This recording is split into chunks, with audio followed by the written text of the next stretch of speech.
Ինչ է զատիկը։ Զատիկ նշանակում է զատել կամ վրայով անցնել։ Այն քրիստոնյա եկեղեցիների, այդ թվում նաև հայ առաքելական եկեղեցու հնագույն եւ գլխավոր տոնն է, 5 տաղավար տոներից մեկը։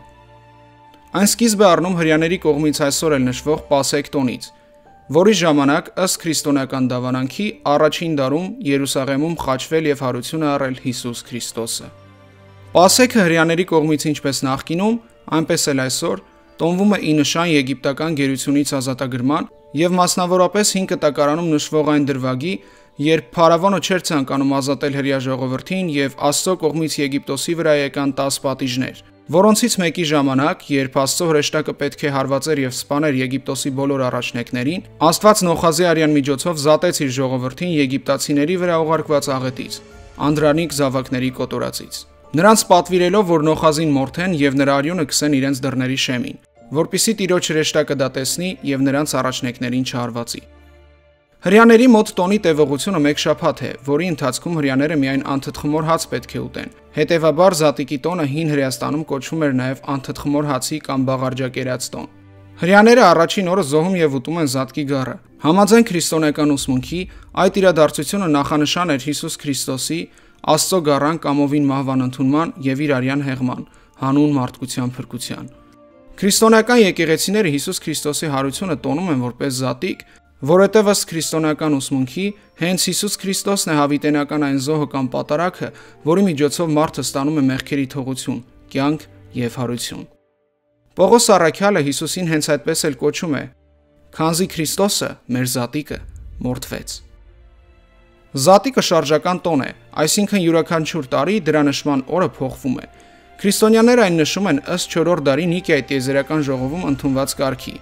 Գարնան գիշերավասարին հաջորդող լիալուսնի առաջին կիրակի օրը, որն ընկնում է մարտի 21-ից հետո մինչև ապրիլի 25-ը ընկած ժամանակահատվածի վրա։ Տարբեր քրիստոնեական եկեղեցիներ այն նշում են տարբեր օրերի, ըստ Հուլիան եւ Գրեգորյան օրացույցների։ Քրիստոնյաները ոչ թե տոնում են հրեական Զատկի տոնը, այլ Հիսուս Քրիստոսի մահվան եւ հարության տոնը։ Նրա մահվան տոնը կոչվում է ավագ հինգշաբթի, իսկ հարության տոնը Զատիկ։ Զատիկին նախորդում է ավագ շաբաթը։ Զատիկի հետ առնչվող գլխավոր արարողությունները սկսվում են ավագ շաբաթվա շաբաթ օրը եւ ավարտվում երկուշաբթի։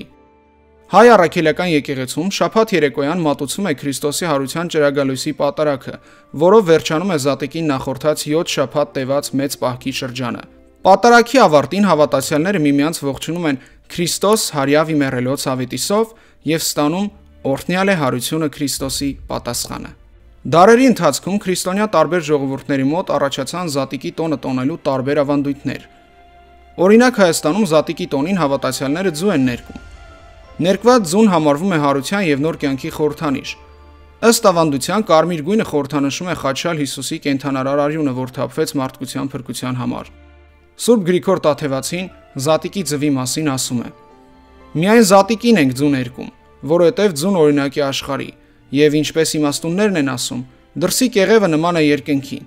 թաղանթը օդին, սպիտակուցը ջրին, դեղնուցն էլ երկիրն է, իսկ կարմիր գույնը խորհրդանշում է Քրիստոսի արյունը։ Եվ մենք կարմիր ձուն մեր ձեռքերի մեջ առնելով հռչակում ենք մեր փրկությունը»։ Իսկ օրինակ Եվրոպայում եւ Ամերիկայում Զատիկի խորհրդանիշ է համարվում նապաստակը։ Ըստ ավանդության այն ծագել է Գերմանիայում։ Զատիկի նապաստակը ի սկզբանե խաղացել է դատավորի դեր, որը որոշել է, թե արդյոք երեխաները հնազանդ են եղել Զատիկի ժամանակահատվածի սկզբում, թե ոչ։ Ավանդույթի համաձայն նա իր զամբյուղի մեջ երեխաների տներն էր բերում գունավոր ձվեր եւ կոնֆետներ,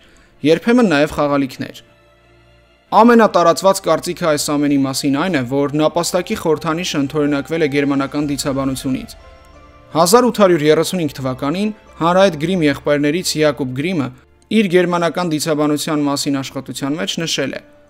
«Զատիկի նապաստակը ինձ համար անհասկանալի է, բայց հավանաբար նապաստակը Օստարայի գարնան աստվածուհու սուրբ կենդանին էր։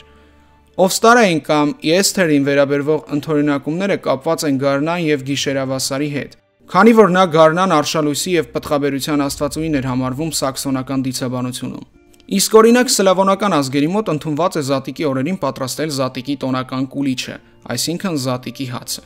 Կուլիչը Արտոսի եկեղեցական հացի նմանակն է, դրա ժողովրդական տնային տարբերակը։ Ռուսաստանում Արտոսը եղել է գլանաձև բարձր հաց, որը օրհնվել է Զատիկի առաջին օրը պատարագի ժամանակ եւ բաժանվել հավատացյալներին շաբաթ օրը աղոթքից հետո։ Ըստ ավանդության, կուլիչի վրա ազդեցություն է ունեցել գարնանային ծիսական թխվածքի սլավոնական ավանդույթը։ Զատիկի կուլիչը հանդես է եկել որպես ծիսական հաց, որը սովորաբար թխել են ցանքի աշխատանքների նախօրեին թթված խմորից։